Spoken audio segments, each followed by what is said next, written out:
안녕하세요. 경제맥 진행의 정승윤입니다. 코스피가 미국의 CPI 발표를 앞두고 강세를 보이고 있습니다. 코스닥과는 상반된 흐름 오늘 보여주는데요. 간밤에 뉴욕 증시가 일제히 하락으로 마감을 했는데 필라델피아 반도체 지수는 0.87% 상승을 했습니다. 또 여기에 마이크론도 강세로 마감을 하면서 반도체 심리는 그래도 굳건한 모습을 좀 보여줬습니다. 그리고 장 마감 이후에 나온 이 코어 위브의 실적, 호실적에 따라서 지금 시간외 거래소에서 두 자릿대 급등이 나오고 있다는 점도 이제 우리 반도체 심리를 조금 더 든든하게 만들어주는 역할을 하고 있습니다. 자, 반면 코스닥이 좀 약세를 보입니다만 오늘 시장에서는 코스피, 코스닥 모두 양시장이 오르는 종목, 내리는 종목, 균등한 정도의 모습을 보여주고 있는데요. 오늘 시장 보면은 반도체 강세 속에 전력 설비나 전력 쪽 그리고 전선 관련주들, 화장품 쪽도 좋고요. 국내 상장된 중국 기업들의 그 부분도 굉장히 좋은 흐름으로 이어가고 있는 것이 확인이 됩니다. 자, 이 속에서 우리가 투자를 이어갈 때 다시 한번 CPI 앞두고 어떻게 계속해서 투자의 방향성을 짚어가야 할 것인가 많은 이야기 나눠볼 수 있는데요. 이 시간 집중해 보시기 바라겠습니다. 조금 더 자세한 시장 전략 나눠드릴게요. 캐스터와 함께합니다. 안녕하세요. 캐스터 김예은입니다. 중동 전쟁이 계속되면서 투자 심리가 붙었다 떨어졌다 하는데요. 그래도 어제는 우리의 큰형님 삼성전자가 다시 한번 힘을 내주면서 코스피 상승을 이끌었습니다. 오늘도 장 초반부터 삼성닉스가 힘을 내주면서 코스피 상승을 이끌어가고 있는데요. 자세한 시장 상황 지수부터 함께 확인해 보시죠. 먼저 코스피입니다. 코스피 장 초반부터 상승세 타고 있는데요. 3.47% 상승한 6,565.62포인트 지나가고 있습니다. 이어서 코스닥입니다. 코스닥은 비교적 아쉬운 흐름 보이고 있습니다. 0.28% 하락한 855포인트 선 지나가고 있습니다. 이어서 수급 상황도 함께 살펴보겠습니다. 네, 먼저 코스피입니다. 코스피 외국인의 매수세가 눈에 돋보이는데요. 외국인 8,996억 원 물량 담아내고 있고요. 기관 장 초반 매도하는 듯 싶더니 현재는 5,801억 원 물량 담아내고 있습니다. 코스피에선 개인 홀로 1조 3천억 원 넘게 물량 팔아내는 모습 보이고 있습니다. 이어서 코스닥입니다. 코스닥에선 메이저 수급 주체 모두 물량 덜어내고 있고요. 개인 홀로 2천억 원 넘게 물량 담아내는 모습 보이고 있습니다. 이어서 특징주 세 가지도 함께 살펴보겠습니다. 네, 오늘의 특징주 주제, 강한 주가를 뒷받침하는 탄탄한 실적입니다. 이번 실적 발표로 다시 한번 견고한 펀더멘털을 증명한 종목들 가져와 봤는데요. 같이 한번 확인해 보시죠. 먼저 첫 번째 특징주 코스맥스입니다. 어제에 이어 K뷰티 관련주들 상승 흐름 다시 한번 타고 있습니다. 코스맥스 전일 실적 발표를 했는데요. 기존 화장품주의 상승 흐름에 호실적까지 더해지면서 한층 더 탄력적인 상승 흐름 보이고 있습니다. 2분기 매출이 7,949억 원, 영업이익이 737억 원으로 분기 기준 사상 최대 실적을 기록한 건데요. 코스맥스가 한국과 중국, 미국과 동남아 법인을 갖고 있는데 미국 법인이 또 사상 처음 첫 흑자를 냈습니다. 코스맥스 현재 16.9% 상승한 24만 5,500원에 지나가고 있습니다. 이어서 두 번째 종목 살펴보겠습니다. 두 번째 종목 일진전기입니다. 일진전기 17.8% 상승한 72,800원 선 지나가고 있는데요. 일진전기도 전일 장 마감 후에 실적이 발표됐는데요. 상반기 매출이 1조 1,435억 원, 영업이익이 1,227억 원으로 역대 최대 실적을 기록했습니다.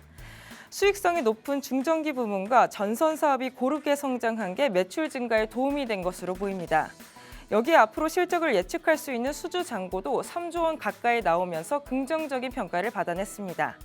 앞으로도 AI 데이터 센터에 대한 투자가 계속 이어지는 만큼 하반기에도 견조한 실적 성장세가 이어질지 주목해 보시면 좋을 것 같습니다. 이어서 세 번째 특징주입니다. 세 번째 특징주 JW 중해제약입니다. 현재 15.43% 상승한 33,300원 선 지나가고 있는데요. 통풍 신약 후보 물질인 에파민 뉴라드 6mg이 다국적 임상 3상에서 효과를 입증했는데요. 다만 9mg은 기준치를 충족하지 못했습니다. 하지만 통풍 치료제는 저용량이 더 선호도가 높은 만큼 앞으로의 향방 기대해 보시면 좋을 것 같습니다. 추가적으로 2분기 실적 발표에서도 호실적을 기록하면서 많은 사람들이 더욱더 기대하는 모습 보이고 있습니다. 고용량 철분 주사제 페린젝트 매출이 90% 넘게 증가하면서 가파른 성장세 보였는데요. 전문 의약품 판매가 고르게 늘어나면서 외형 성장과 수익성 개선이 동시에 달성된 모습 보였습니다. 전일 애프터마켓에서 11% 넘는 급등세 보이기도 했고요. 관련해서 JW홀딩스도 상승 탄력 보이면서 빨간불 켜고 있습니다. 네, 관련 종목들 끝까지 상승 흐름 보일 수 있을지 저희와 함께 확인해 보시면 좋을 것 같습니다. 네, 8월도 벌써 중순으로 접어들었습니다. 한껏 좀 서늘해진 날씨 속에 우리 시장에서 어떤 전략들이 또 하반기에 괜찮을지 오늘 송대섭 전문가님 모시고 이야기 나눠보도록 하겠습니다. 안녕하세요. 안녕하세요. 네, 자 오늘 시장 뭐 나쁘지는 않아요. IT 대표주들이 강세 보이면서 뭐 오르는 종목 내리는 종목 균일한 그런 좀 느낌이 있는데 시장 어떻게 바라보고 계신지 궁금합니다. 네, 안녕하세요. 대동 is good all the time. all the time 대동 is good. 항상 All the 여러분한테 time. 네. 좋은 수익률을 드리기 위해서 노력하고 있는 유익한 정보로 인사드릴 대동 송대섭입니다. 일단 오늘 아침 일단 코스피가 좀 잘 가고 있는 거에서 상당히 이제 기분이 좋은 것 같고요. 내일 CPI 발표가 있은 경계를 가지고 있는 분위기에서도 코스피가 최근 한 3, 4거래일 동안 가지 못했던 거였죠. 그래서 최근에 조금 횡보 구간, 코스닥이 급반등을 하면서 올라오는 구간 치고는 코스피는 올라와 주지 못했는데 오늘 또 코스피가 우리 투탑이죠. 삼성전자랑 SK하이닉스가 어저께 이제 미국에서도 AI 반도체에 관련된 좀 훈풍이 조금 돌았어요. 그거 관련해서 오늘 수급이 좀 들어오면서 코스피 지수를 좀 끌어올리고 있고 지금 3.2% 정도 올라오고 있습니다. 그래서 어제도 말씀드렸던 게 코스피가 가면 코스닥이 좀 못 갈 거고요. 코스닥이 가면 좀 코스피가 못 갈 거라고 했는데 어제는 좀 두 개 다 괜찮았지만 오늘은 좀 코스피가 좀 더 강하게 올라오면서 좀 코스피가 코스닥의 수급을 좀 가져가고 있다. 그래서 오늘 코스피가 더 코스닥보다는 수급을 더 잘 가져가고 있으니 조금 더 상승하는 모습을 보여주고 있다고 분석을 할 수 있을 것 같습니다.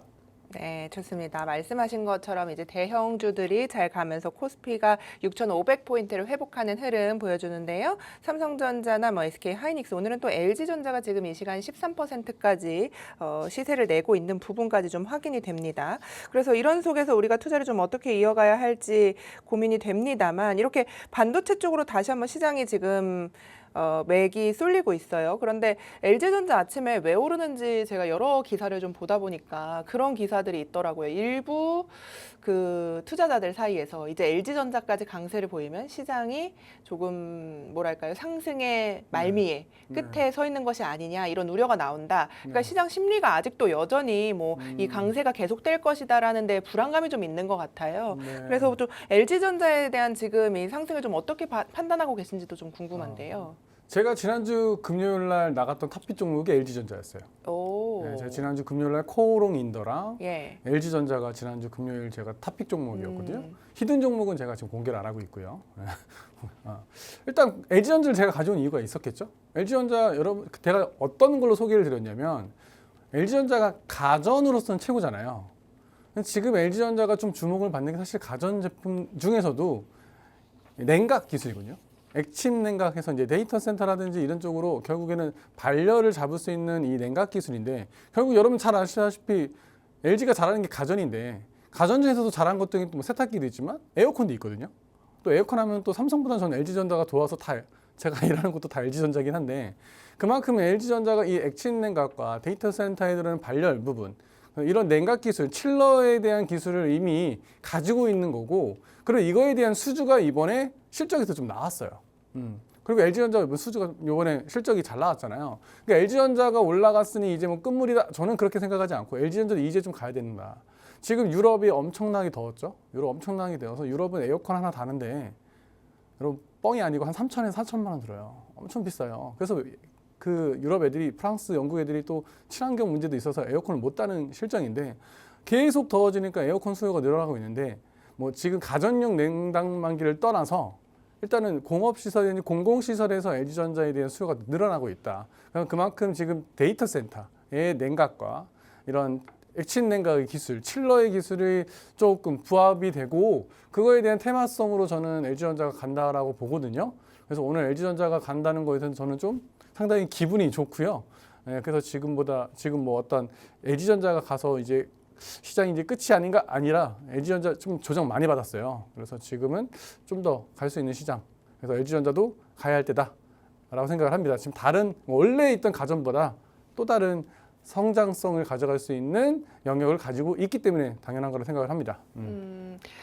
지난주 금요일이요, 전문가님? 네, 맞습니다. 지난주 금요일이었어요. 예, 그때 시각으로 바라보셨으면 지금 뭐 상승률이 굉장히 많이 나왔겠어요. 그죠? LG전자. 오늘 네. 좀 떴고 제가 지난주 금요일이니까 네. LG전자가 어디 있더라? 그 LG전자가 노래하지 여기 있습니다. 마시고, 예. 네. 제가 여기 있습니다. 예. 네, 열심히. 자, 여기 보시면 제가 지난주 금요일에 가져왔을 때가 이제 종가가 185,800원이었어요. 그래서 오늘 이제 그저께 며칠 이제 월화는 좀 안 좋았지만 오늘 이제 12% 오면서 제가 봤을 땐 거의 뭐 그냥 12% 오늘 오른 만큼 올라갔다라고 보니까 지금 이제 61선 딱 언급 부탁 있는 거고 지금 사실 이격이 보시면 쭉 붙어 있어요. 쭉 붙어 있다는 얘기는 손절가를 되게 짧게 가져갈 수 있는 부분이거든요. 그래서 리스크가 많지 않아요. 그래서 지금 최근에 LG전자가 로봇 관련해서 엄청나게 튀었단 말이죠. 약간 뜬구름이었다고 생각을 합니다. 저 로봇을 관련됐을 때는 최근에 이제 40만 원 갔을 때는 뜬구름이었다고 생각을 하고 지금 이제 결국에는 실적이 나와주면서 결국 이제 데이터 센터에다 LG 그 냉각 칠러 그 다음에 기본적으로 가전제품에 대한 유럽과 중동발 이쪽 수출이 더욱더 잘 되고 있는 상황이니까 LG전자가 그런 모멘텀에 가는 거지 지금 다른 어떤 로봇 모멘텀이 아니라 결국 실적 모멘텀. 그래서 지금 차트상으로도 이제 좀만 더 가면 어떻게 되죠? 정배열 구간이 들어설 수가 있거든요. 네, 61선이 예, 올라오네요. 61선만 돌파하면 올라가면 정배열 구간이니까 다시금 한 25만 원 정도까지는 노려볼 수 있는 시장. 그 이유는 한 번 더 추후에 다시 한번 봐야 될 것 같습니다. 전문가님 근데 말씀을 이제 여러분들께서 오해하시면 안 되는 게 그 전문가님이 금요일에 이 함께하는 커뮤니티에서 이야기를 해주신 거고 지금 좋게 보신다라는 말씀은 아니잖아요. 지금 따라붙어라라는 말씀은 아니잖아요. 지금 따라붙으면 안 되죠. 제가 그렇죠. 25만 가져왔을 때, 원이니까요. 그렇죠. 제가 가져왔을 때는 예. 좋은 단가. 음, 지금은 조금 무서운 단가.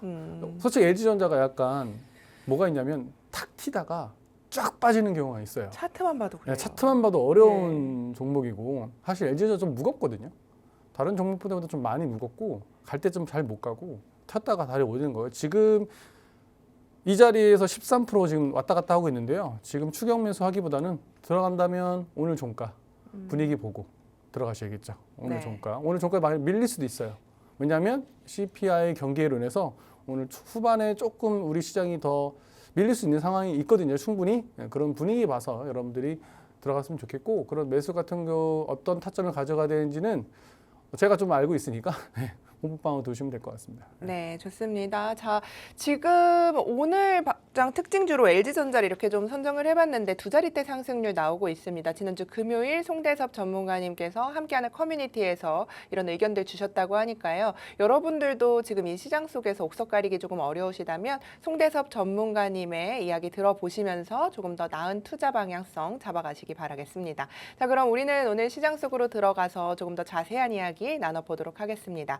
오프닝에서도 좀 말씀을 드렸어요. 코어위브의 실적에 따라서 호실적을 내놓으면서 지금 두 자릿대 CPI 먼저 할게요. CPI 먼저 이야기를 좀 나눠볼 텐데 어쨌든 이게 기준 금리에 관한 이야기가 좀 엮여 있을 수밖에 없잖아요. 네. 그래서 네 이렇게 물가가 올라가면 뭐 유가도 있겠고 인플레도 있겠고 그럼 금리까지 다 연동이 돼서 이게 시장에서 반응을 하기 때문에 이 CPI에서 확인을 해보자. 이게 어쩔 수가 없는 게 이제 케비너 씨가 FOMC에서 이제 더 이상의 그 이전처럼 힌트를 많이 주지 않잖아요. 그렇죠. 그리고 케비너 씨 자체가 어떤 포워드 가이던스를 주는 스타일이 아니기 때문에 네. 그래서 지금 이제 이것을 주목을 해야만 그 향후 금리의 방향성에서 힌트를 얻을 수 있지 않을까라는 것에 조금 더 지금 집중이 되고 있는 건데, 이게 사실 물가가 이번에 잘 나오지 못한다면 시장에 좀 큰 충격이 되긴 할 것 같아요. 그래서 전문가님은 어떻게 이거에 대해서 좀 그림을 그리고 계신지 궁금합니다. 어쨌든 이게 뭐 어떤 것을 맞춘다기보다는 사실 우리가 이런 생각을 하고 대응을 하는 것이 참 중요하잖아요. 그렇죠. 투자에 있어서요. 네. 그래서 오늘 이제 내일 저희 이제 우리나라 시간으로 치면 9시 30분이에요. 그죠? 9시 30분. 9시 30분에 이제 발표가 되는데 CPI를 여러분들 이제 주식에 좀 관심을 가지시면 소비자 물가 지수라든지 여러 가지들 많이 지수들을 많이 보게 될 건데 연준이 좀 중요시 여기는 것 중에 하나가 고용 보고서랑 CPI가 됩니다. 이렇게 얼마 전에 고용 보고서는 나왔죠. 고용 보고서가 이제 고용이 좋지 않다고 나왔어요. 그러면서 이제 금리 인상의 상승 압력이 떨어졌습니다. 왜? 고용이 좋지 않으니 물가가 인플레이션이라고 판단하기는 어렵다는 거겠죠. 그래서 현재 상황에서는 금리를 올리겠다라는 어떤 포메이션은 아닐 거예요. 포지션은. 하지만 이제 오늘 내일 있을 그 CPI가 어떻게 나오냐에 따라서 또 연준이 또 방향을 바꿀 수가 있다는 거겠죠. 그래서 제가 이제 CPI 표를 좀 제가 가져왔는데 지난달 거랑 이번 달 거를 좀 가져와 봤어요. 지난달 같은 경우는 이제 3.5%, 근원 CPI 같은 경우는 2.6이거든요. 이제 근원 CPI라는 거 여러분들이 이제 에너지 같은 거 변동이 심하잖아요. 그러니까 에너지를 제외한 것이 이제 근원 CPI예요.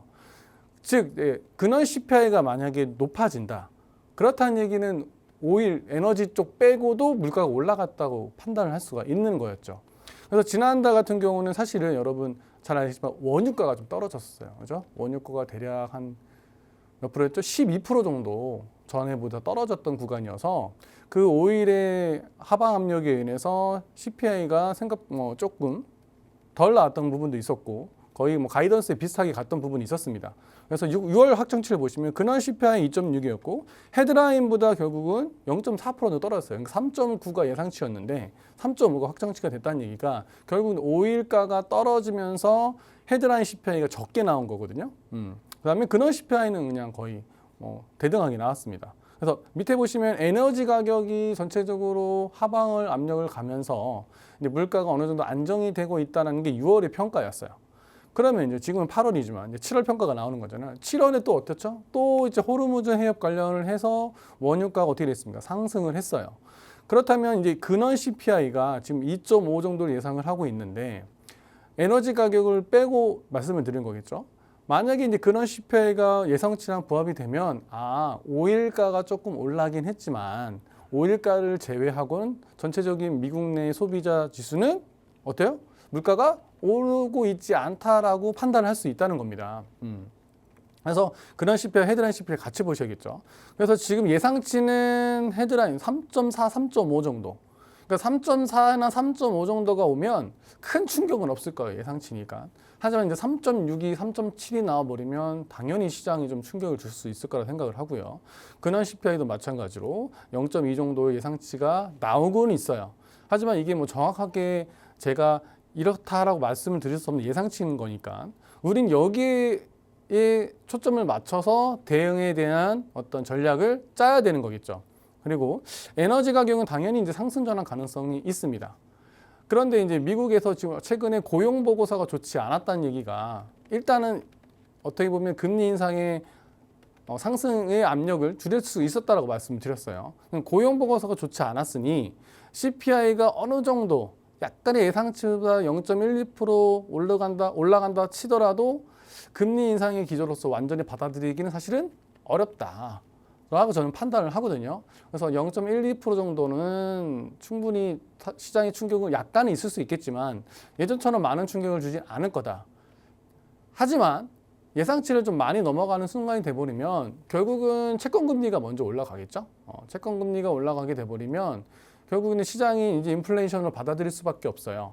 그러면 9월 달에 있을 FOMC 회의에서 당연히 금리 인상에 대한 얘기가 나올 수 있다는 겁니다.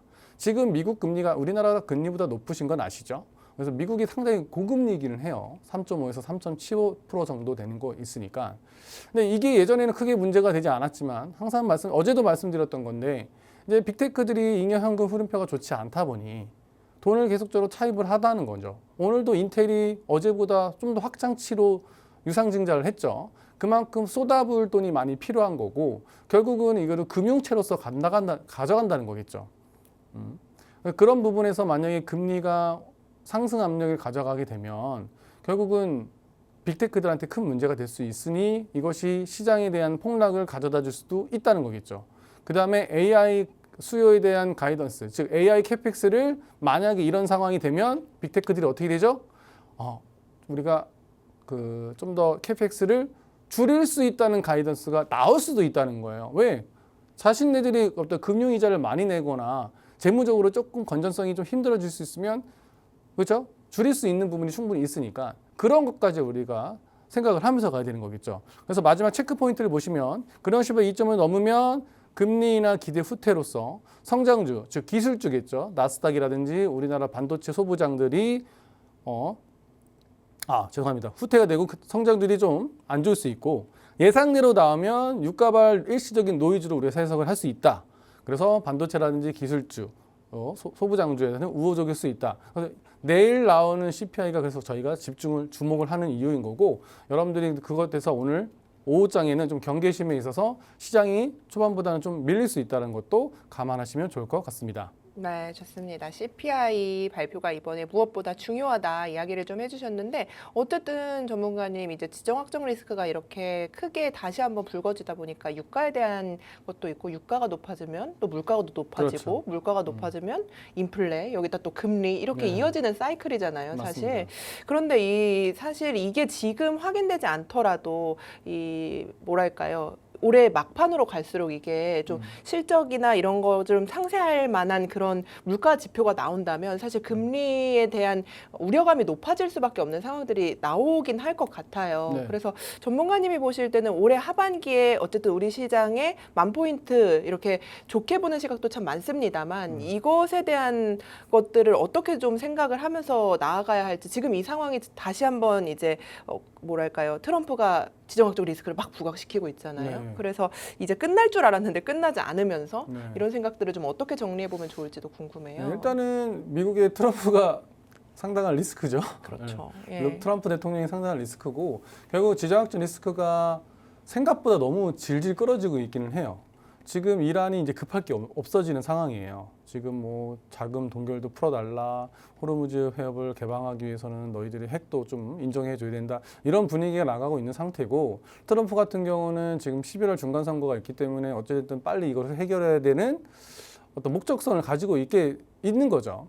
그래서 지금 후반에 갔을 때 지정학적 리스크가 빨리 해결이 된다면 많은 그런 경제 매체에서 말하는 금융 매체에서 말하는 하반기에도 상승을 이뤄갈 수 있을 장이 충분히 가능합니다.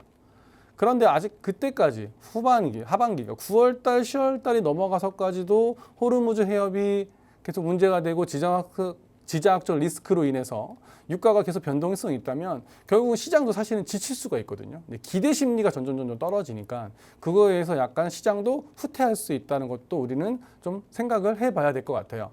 일단은 지정학적 리스크가 빨리 해결되는 거에 따라서 우리 하반기가 좀 상승을 갈 수 있을지 아니면 조정을 받을지에 대해서 판단이 가능할 것 같습니다.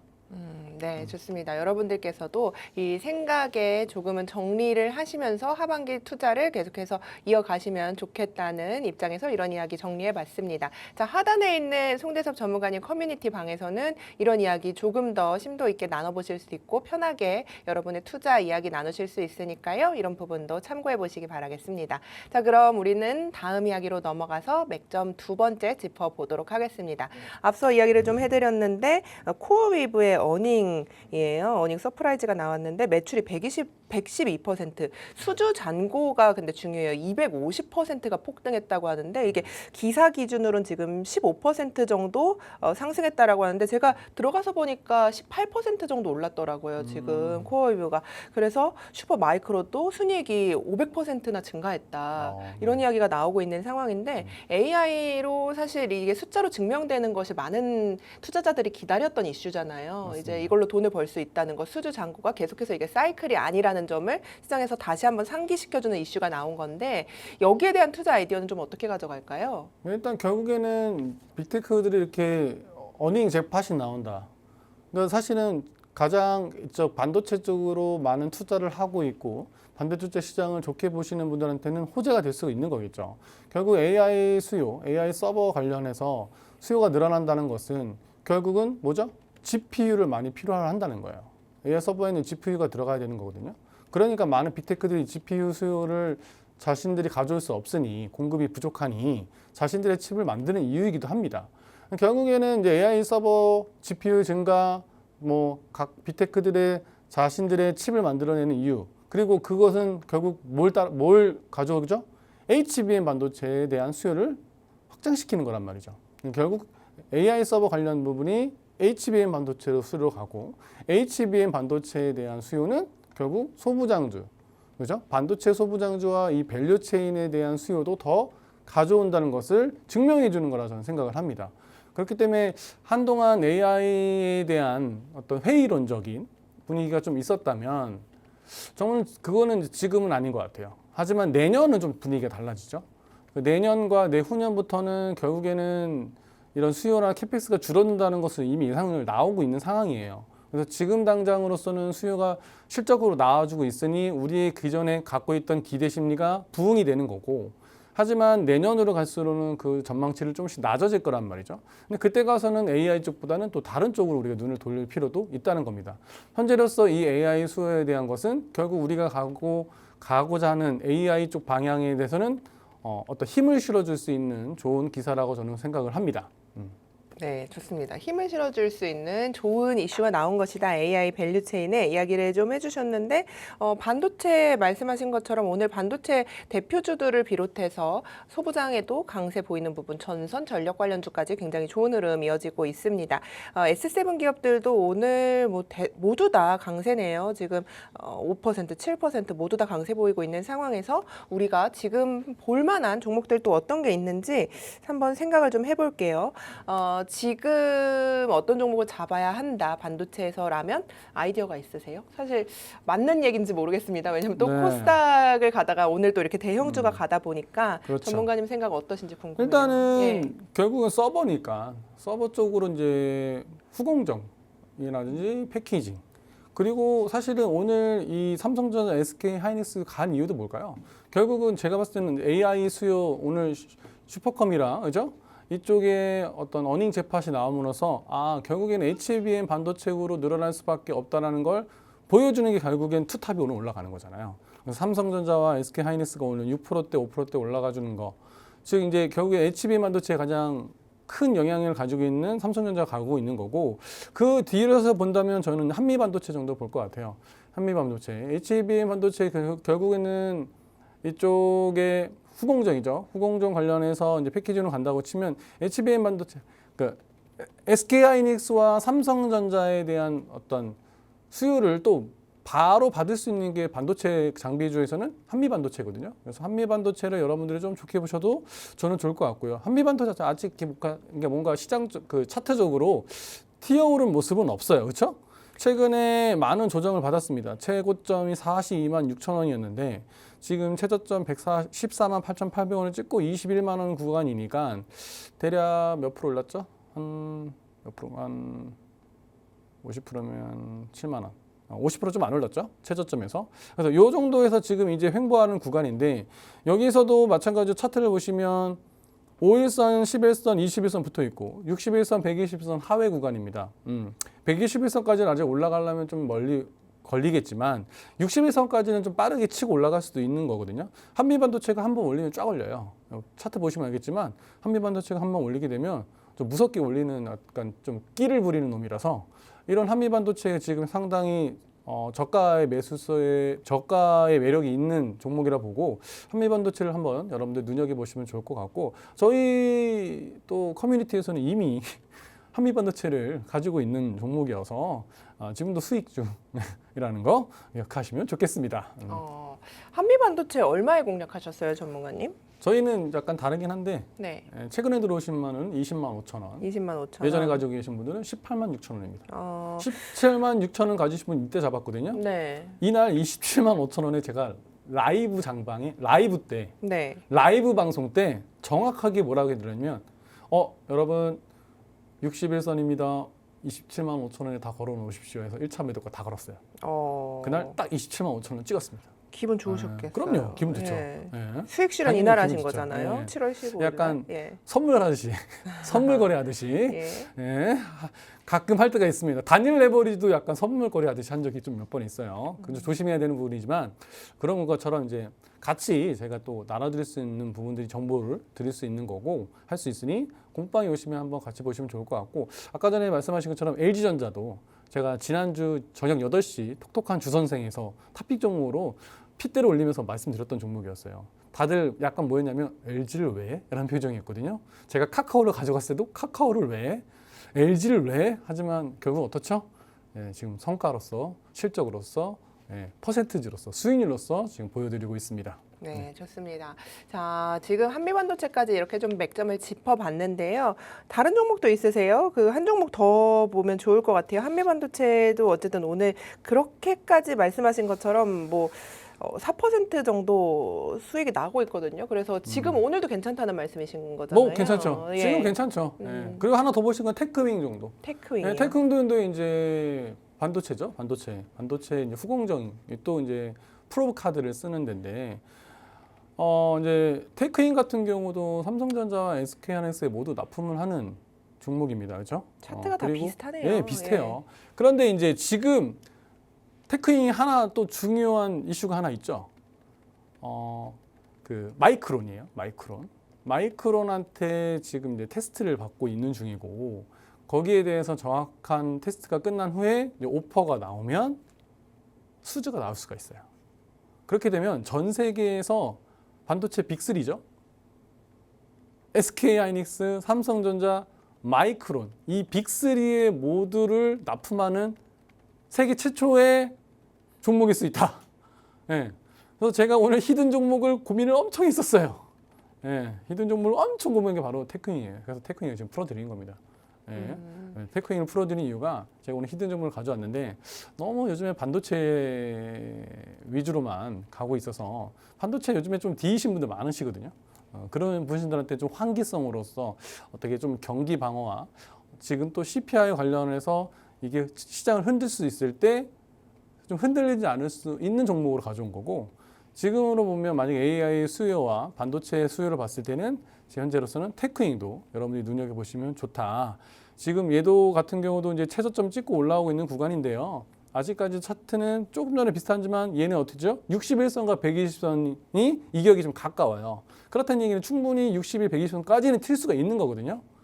그래서 만약에 61선, 120선 찍고 61선 안착이 되면 이제 상승의 분위기로 충분히 가져갈 수 있는 종목이니까 테크윙도 한번 여러분들이 눈여겨보시면 좋을 것 같습니다. 네. 그럼 테크윙 오늘장에서 가격 레벨 괜찮다는 말씀이시죠? 지금 장중에. 아니요. 저는 예. 테크윙은 비밀인데 이거 지금 까면 안 되는데. 비밀이 어디 있어요, 전문가님 지금? 알겠습니다. 네, 비밀 없이 가겠습니다. 네, 한번 시크릿 없이 전략을 저는 주세요. 예. 저는 그냥 매수가 45,000원. 45,000원. 45,000원, 네. 46,000원 밴드.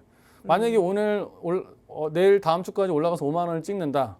그러면 조금 바뀌긴 하겠죠. 5만 원 찍고 내려오면 47,000원대로 바뀔 건데 지금 시장 지금 모습에서는 눌림목이 온다고 치면 무조건 잡아야 되는 거. 전 눌림목 구간에서 잡으시면 되는데 그게 한 45,000원, 46,000원 정도로 보시면 좋을 것 같고 손절가는요. 손절가는 그냥 짧게 38,000원. 38,000원. 손절가 짧죠? 이 정도 손절가 짧고 가면 돼요. 근데 하지만 테크윙이 제가 봤을 때 38,000원까지 다시 밀리려면 지수가 또 확 밀려야 돼요. 그런 시장이 아니라면 테크윙은 충분히 다시 6만 원 선까지는 충분히 오를 수 있는 구간. 그리고 또 애널리스트들도 계속 매수를 유지하고 있는 상태고요. 총 평단가도 지금 애널리스트 평단가가 63,000원 정도 돼요. 63,000원. 충분히 아직까지 이격이 있으니까요. 지금도 충분히 나쁜 가격은 아니다. 하지만 좀 기다려볼래 하시는 분들은 45,000원 정도 보시면 좋을 것 같습니다. 좋습니다. 자, 테크윙에 대한 전략까지 꼼꼼하게 챙겨봤습니다. 더 많은 전략들 그리고 장중에 대한 이야기는 송대섭 전문가님 커뮤니티에서 또 확인을 해보시기 바라겠습니다. 자, 그럼 우리는 다음 이슈로 넘어가서 오늘 시장 속에서 투자 맥점들 짚어보도록 하겠습니다. 뭐 데이터 센터 사업자들이 공용 전력망을 기다리는 대신에 부지 안에서 자체 발전소를 구축하는 분위기입니다. 이 데이터 건설의 병목이 전력으로 옮겨가면서 이제 현대중공업 같은 회사들이 발전 설비 수주처를 미국의 빅테크 회사로 뭐 넓혀가는 그런 구간인데 이런 부분에서 우리가 좀 주목해야 될 아이디어들이 있을 것 같아요. 어쨌든 투자 회사들이 늘어난다는 입장에서 뭐 두산에너빌리티도 그렇고 그렇죠. 기술력을 독보적으로 가진 기업들이기 때문에 좀 어떻게 이 뉴스를 해석해야 할지도 궁금합니다. 네. 일단 HD 현대중공업 미 데이터 센터 전력 설비에 들어가는 거 이 회사가 전력을 까는 회사는 아니에요. 그죠? 전력을 까는 회사고 결국에는 이제 엔진이죠. 발전을 하는 것이 현대중공업이고 현대중공업은 밑에 계열사가 많죠. HD 현대중공업에 현대일렉트릭도 있을 거고요. 그다음에 또 무슨 솔루션이었죠? 하나솔루션이요. HD 아니 현대. HD 현대 솔루션이 에너지 좀 솔루션. 네, 맞습니다. 필요- 죄송합니다. 솔루션이 좀 필요해 보이시네요, 아, 예. 전문가님. 예. 약간 아, 버퍼링이 왔어요. 예, 예. 갑자기. 네, 이런 종목들이 사실 수혜를 입어요. 왜냐하면 발전에 들어가지만 전력 설비라든지 그다음에 이제 에너지 솔루션 같은 경우는 유지 보수하군요. 메인터넌스 같은 회사다 보니까 이제 현대중공업이 데이터 센터를 완전히 짓는다기보다는 그 안에 들어가는 발전에 들어가는 거고 데이터 센터에서는 결국 전력기기 쪽으로 가야 되는 게 좀 맞다고 봐요. 그래서 현대중공업을 완전히 데이터 센터로 보기에는 조금 어렵고요. 차라리 데이터 센터에 완전하게 보려면 효성중공업이 더 나을 수도 있어요.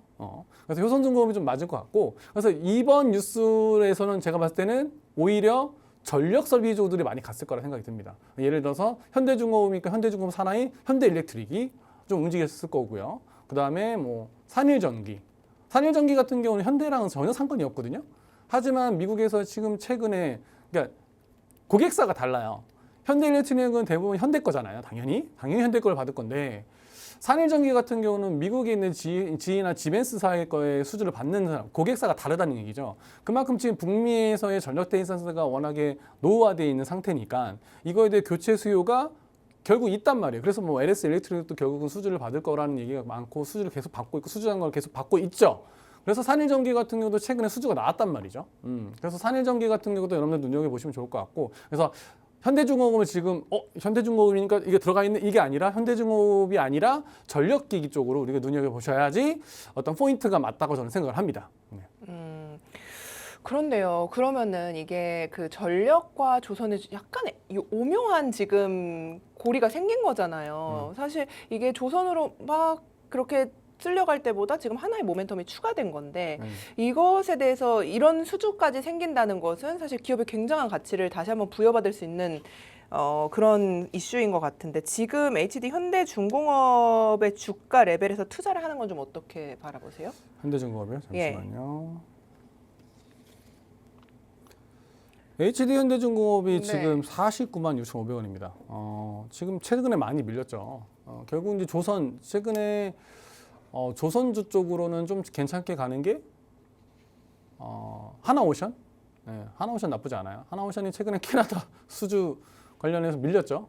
독일한테 밀리는 바람에 실망물 때문에 좀 많이 밀리긴 했지만 최근에 하나오션이 계속적으로 어떤 수주가 나오고 있고 태국발 수주도 곧 나올 것 같고요. 또 한국 구축함도 이제 하나오션이 같이 들어가고 있죠. 그래서 현대중공업이 하나오션한테 조금 조선 쪽으로 밀리고 있는 상황이지만 현대중공업이 가지고 있는 어떤 계열사의 장점이 있다는 것도 기억하셔야 돼요. 물론 하나도 계열사가 많으니까 장점이 있겠지만 현대중공업 지금 모습 보시면 차트상으로는 나쁘지 않아요. 차트상은 오늘 딱 며칠 전이죠, 저게? 제가 눈이 안 좋아서 21선 많은 솔루션이 필요한 지금 전문가님. 예. 올라오는 구간입니다. 딱 네. 21선 올라오는 구간인데 여기서 만약에 버텨준다고 치면 저는 현대중공업도 괜찮은 그런 가격대라고 생각을 들어요. 지금 여러분들이 이제 일봉을 봐서 그렇지 주봉으로 보시면 이미 차트가 좀 꺾이긴 했죠. 하지만 이 120주봉 위에는 아직 상당히 머물고 있는 상황입니다. 다시 한번 61주봉까지 올라갈 수 있는 상황이면 55만 원까지는 올라갈 수 있다. 하지만 그 이후로는 좀 횡보를 가져갈 수 있지 않을까? 근데 그러려면 오늘 같은 거 말고 전력 데이터 센터 쪽 말고 뭐가 나와야 되죠? 조선 관련 수주가 나와줘야지 현대중공업 갈 수 있을 것 같고 그래서 지금 요즘에 조금 조선이 밀리고 있는 상황이니까 하지만 이제 또 변동성이 많아지는 상황에서는 또 이렇게 조선 방산도 좀 방어를 잘 하는 애들이죠. 그래서 충분히 지금도 매력적일 수 있지만 지금 당장 들어가기 좀 애매하다. 참 당장 애매하고 차라리 전력 데이터 센터니까 전력 기기로 눈을 돌리는 게 좋다. 좋다 전력적으로. 생각이 듭니다. 네. 그러면 HD 현대일렉트릭은요, 전문가님? HD 현대일렉트릭 네. 현대에서 좋아해줘야 되는데. 네. 타자가 굉장히 오래 걸리시네요. 네. 예. 아니 이게 빨리 치다 보면 실수할까봐 천천히 치는 겁니다. 예. 그래야 한 번에 가죠. 약간 답답한 마음이 천천히 들어가지고. 가는 게 예, 좋은 예, 겁니다. 알겠습니다. 자, 현대일렉트릭은 저는 좋습니다. 음. 현대일렉트릭이 차라리 좋아요. 네. 지금 우리나라 이제 탑이 LS랑 현대일렉트릭이 또 두 개가 있죠. 두 개 어떻게 보면 효성중공업도 있을 거고, 근데 효성중공업은 일반적인 투자자들이 다가가기 되게 어려워요. 가격이 너무 세요. 맞아. 한 주당 200만 원, 250만 원 넘어가면 여러분 부담스럽지 않나요? 그래서 뭘 잡으셔야 된다고? 효성중공업은 효성을 잡으시면 돼요. 효성중공업을 잡기 힘드신 분은 효성을 잡으시면 되고요. 효성은 지금 한 얼마죠? 한 19만 원 정도 될 거야. 19만 원, 20만 원 언더일 거라고 생각이 드는데 제가 최근에 찾아보지 못했지만 16만 2천 원이에요. 16만 효성. 2천 원. 예. 그러니까 지금 어떻게 보면 효성중공업보다는 훨씬 가격이 싸잖아요. 하여튼 지주사서 성격이 있기 때문에 현대중공업이 효성중공업이 가면 효성도 가는 종목이거든요. 그래서 효성중공업이 힘드신 분들은 효성 쪽으로 눈을 돌리시고 현대일렉트릭이나 LS일렉트릭을 여러분들 직접적으로 보시는 게 전력적에서는 좋다. 지금도 좀 조정을 많이 받아오는 상태고 결국에는 데이터 센터에 이제 우리나라죠. 우리나라도 마찬가지로 지금 데이터 센터를 계속 짓고 있는 상황이잖아요. 최근에 3대 메가 프로젝트로서도 각 지방마다 강원도, 영남 지방부터 시작해서 전라도 지역까지도 계속 데이터 센터 확장이 되고 있으면 결국은 이거에 대한 수혜를 우리나라 대기업들이 받을 거란 말이죠. 그렇게 되면 현대일렉트릭이라든지 LS일렉트릭이 전력 데이터에서 탑으로 보시면 좋을 것 같습니다. 네, 그렇다면 이게 사실 HD 현대일렉트릭은 좀 무겁잖아요, 전문가님. 네. 그래서 좀 가벼운 종목도 한 종목 탑픽으로 꼽아주시면 좋을 것 같아요. 산일전기. 산일전기. 예. 좀 전에 아까 말씀드렸죠. 미국 고객사가 좀 다르다. 고객사가 다르다. 예. 하지만 최근에도 수주를 받은 상태고 이 초고압 변압기, 변전기거든요. 변전기 변압기 파트에서는 상당히 오래된 업력을 가지고 있는 회사고 마찬가지로 최근에 전력 설비 관련주들이 워낙에 좀 밀리는 장세였어요. 근데 차트를 보시면 그나마 얘가 좀 빨라요. 아무래도 방금 말씀하신 것처럼 현대일렉트릭보다는 조금 가볍거든요. 가볍기 때문에 지금 거의 이제 61선, 121선 부근까지 올라온 상태잖아요. 아직까지도 61선이 120선을 꺾지 않은 상태. 그렇다기는 완전 하락으로 보기는 어렵다. 그렇다면 충분히 다시금 반등할 수 있는 가능성이 높은 애니까 만약에 현대일렉트릭과 LS일렉트릭과 산일전기를 세 개 중에 꼽으라고 하면 비밀입니다. 이거 말하기는 또 애매한데. 그래요? 그러면 커뮤니티에는 공개를 해주실 거예요? 저는 이미 선호하는 애가 있어요. 이미 네. 방송에도 여러 번 한단 적이 있고. 아. 아무튼 산일전기도 좋다. 네. 어떻게 보면 지금 차트상으로는 산일전기가 가장 좋아요. 산일전기가 확실히 지금 61선도 가까웠고 120선 위에 61선이 있잖아요. 여기서 만약에 툭 120선 안착이 돼버리면 61선이 밑으로 깔아주거든요.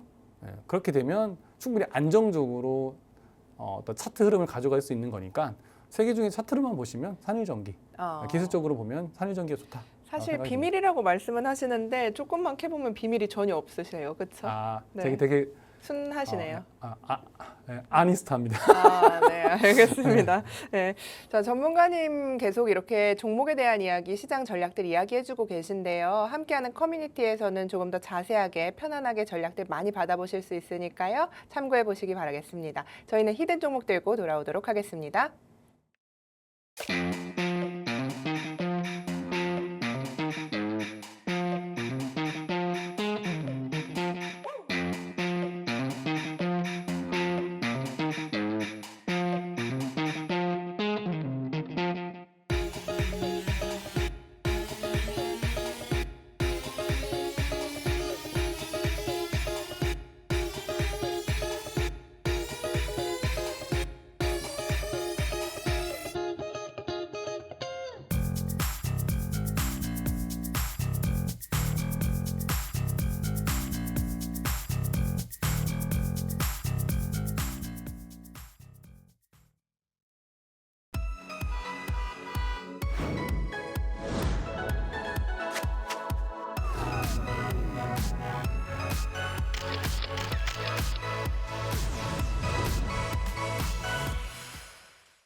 네, 대형주 강세 속에 시장이 코스피가 4.15% 상승하면서 6,500포인트 위로 올라와서 6,609포인트의 거래가 되고 있는 모습이 확인되고 있습니다. 점점 조금 더 탄력을 붙여가는 우리 시장 속에서 어떤 종목을 봐야 하는지도 옥석가리기 해보도록 하겠습니다.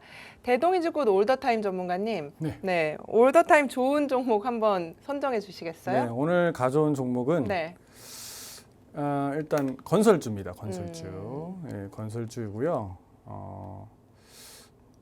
자, 바로 말씀드리죠. 시간이 없으니까. 네. 자, 일단은 이 뭔가 회사가 김세게 말씀하셨어요. 바로 말씀하시죠. 이렇게 좀 네. 시원하게 해주세요. 시원하게 하겠습니다. 예, 예. 아파트 질던 건설사였는데 예. 이 회사가 역사가 깊습니다. IMF 시절부터 엄청나게 힘들었고요. IMF를 모르시는 분들은 모르겠지만 IMF를 엄청 힘들게 해서 주인이 4번이나 바뀌었어요. 주인이 4번이나 바뀌었지만 결국에는 엄청나게 흑수저예요. 흑수저지만 지금 다시 이제 금수저로 올라갈 수 있는 그런 종목입니다. 최근에 이제 아파트만 짓다가 이제 원전 LNG 데이터 센터 인프라 기업으로 변신하고 있죠. 실적이 최근에 나왔습니다. 2분기 실적이 나왔는데 결국에는 순이익이 흑자 전환했어요. 근데 건설주가 사실은 적자 종목들이 많이 있죠. 2,323억 원, 그다음에 전망치의 거의 40% 이상 상회하는 구간으로서 실적 어닝 서프라이즈가 나온 기업이고요. 그다음에 상반기 신규 수주가 7조 정도 나왔고 연간 수주 목표가 18조에서 27조까지 상향을 했어요. 즉 수주 잔고가 53조 원으로 6.6년치 일감을 모두 가지고 있는데요. 결국 이 기업이 연간 수주 목표를 자신들이 올렸단 말이에요. 왜 올렸을까요?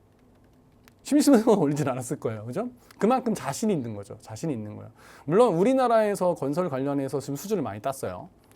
지금 분당 쪽 신도시들 1차 우리나라 신도시들이죠. 오래된 좀 신도시들, 일기 신도시들, 일기 신도시들이 이제 재개발에 들어가는 거기 때문에 그거에 대한 수주를 좀 받고 있는 거고 이 회사에 또 유명한 브랜드가 있어요. 지원돼요. 뭔가 찾아보시면 될 것 같고요. 다음 반전이 있는데. 어닝 서프라이즈, 수주 목표 상에도 목표 주가는 오히려 현재 좀 떨어져 있는 상태입니다. 왜 그럴까요? 일단 건설주에 대한 좀 평가가 사실은 좀 좋지는 않으니까 그래서 좀 낮게 떨어져 있는 상태지만 저는 더 갈 수 있는 종목이라고 생각을 하고요. 4월 고점 대비 반토막. 그리고 5번이 가장 중요합니다, 여러분. 남들이 모르는 팩트인데요. 전 세계 원전이 200여 기가 지금 해체 완료. 200여 기 중 해체가 된 게 20기예요. 대략 한 10% 정도죠. 근데 이 해체 경험을 갖고 있는 나라가요. 미국, 독일, 일본, 스위스, 거기에 이제 우리나라까지. 저는 4개국을 떠나지만 총 우리나라 빼고 얘기한 건데 5개국을 갖고 있습니다. 이 회사는 이미 원전을 다 만들어 봤고요. 해체도 해봤고요. 기술을 가지고 있는 겁니다. 즉, 해체를 해야 되는 시장이 있는 거예요. 우리는 짓는 것만 관심 있잖아요. 짓는 것도 짓는 거죠. 뭐죠? 해체하는 것도 엄청 중요해요. 이거 쓰레기도 워낙 많으니까 폐기물이잖아요. 산업 폐기물이 어마어마하거든요. 이런 것들을 어떻게 잘 해결할 수 있는지가 중요한 건데 이거에 대한 경험치를 갖고 있다는 것 자체가 해체 원전 시장에서의 수주를 충분히 받을 수 있는 거라고 저는 생각을 하는 거죠. 그래서 시장 규모가 국내는 26조지만 글로벌 시장으로 보면 500조 원으로서 이미 원전 설립 시장보다 파이가 더 커요. 여기서 선점을 할 수 있다는 자신감이 있는 회사인 거죠. 그래서 국내 시장을 보고 연간 수주 목표를 올린 회사가 아니라 해외에서 그 다음에 이제 중동 리스크가 모두 끝나면 재건주, 원전 플랜트주로서 가장 먼저 주목을 받을 수 있는 종목이 바로 이 종목이 될 수 있다는 거겠죠. 제가 차트 보겠습니다. 네. 네. 최근에 보시면 이제 건설주 최근에 말씀드렸듯이 좀 반토막 난 상태죠. 거의 반토막 난 상태여서 이제 완전 저점을 끊어내고 저점이 더 내려갈 수도 있겠지만 현재로서는 저점을 거의 이제 반등하는 시기로 볼 수 있어요. 제가 항상 말씀드리는 차트가 어떤 차트가 좋다고 그랬죠? 반등하고 내려왔을 때가 좋다고 말씀드렸습니다. 그렇죠? 반등하고 내려왔을 때. 지금 요 종목은 반등하는 구간이에요. 여기서 잡으면 저는 아니라고 봅니다. 물론 튈 수도 있으니까 좋겠지만 차라리 여기서는 어떻게 되죠? 조금 늘려주는 구간이 분명히 나올 거란 말이에요. 5일선, 평일선들이 이평선들이 조금씩 올라올 거거든요. 그 이격대에서 부딪히는 점이 저는 매수 타점이라고 보는 거고 그것이 궁금하시면 공부방으로 오시면 제가 좀 자세히 알려드리도록 하겠습니다. 네, 히든 종목 힌트 주셨는데요. 이 종목명과 함께 히든 종목에 대한 전략은 함께하는 송대섭 전문가님 커뮤니티에서 확인하실 수 있다는 점 참고하시기 바라겠습니다. 본 방송에서 제공하는 투자 정보는 투자 판단에 대한 조언일 뿐 해당 종목의 가치, 상승, 하락을 보장하지는 않습니다. 여러분 오후장도 편안하시길 바라겠습니다. 시청해주신 여러분 고맙습니다.